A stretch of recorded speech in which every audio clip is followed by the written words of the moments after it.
চতুর্থ শ্রেণীর প্রিয় শিক্ষার্থীরা, তোমাদের 17 পৃষ্ঠার আরেকটা নতুন অঙ্ক নিয়ে হাজির হলাম। আর এই অঙ্কটা সম্পূর্ণই নতুন, তাই ভিডিওটি না টেনে তোমরা প্রথম থেকে শেষ পর্যন্ত দেখতে থাকো।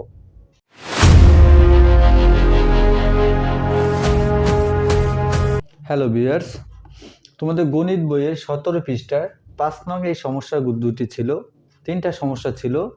তো এই সমস্যা তিনটা কিভাবে করতে হবে তোমরা অনেকেই বুঝো না, আমি চেষ্টা করব খুব সহজভাবে বোঝানোর জন্য।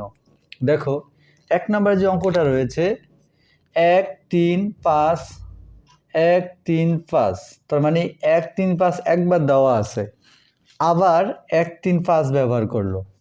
তার মানে আমাদেরকে বুঝতে হবে যে 1 3 5 1 3 5, আবার যেহেতু 1 আছে তাহলে বাকি ঘরে 3 আর 5 হবে। তার মানে দাঁড়ালো 1 3 5 1 3 5 1 3 5। তাহলে কিন্তু আমাদের অঙ্কটা সমাধান হয়ে যায়। এরপর যদি আমরা 2 নম্বর অঙ্কটা খেয়াল করি, দেখো 4 5 7, আবার 4 5 7, তার মানে 4 5 7 করেই হবে।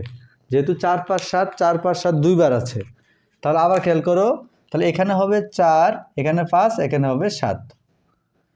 এরপর যদি আমরা 3 নম্বর অঙ্কটা খেয়াল করি, দেখো 3 2 7 3 2 7, আবার কিন্তু 3 2 7 দিছে। তার মানে আমরা বুঝতে পারি যে 3 2 7 3 2 7 এই নিয়মই হবে। তাহলে খেয়াল করো, আবার 3 2 7, আবার 3 2 7। প্রিয় শিক্ষার্থীরা, আশা করছি 17 পৃষ্ঠার এই 5 নংয়ের যে সমস্যাগুলো ছিল খুব সহজেই বুঝতে পেরেছো। ধন্যবাদ সবাইকে।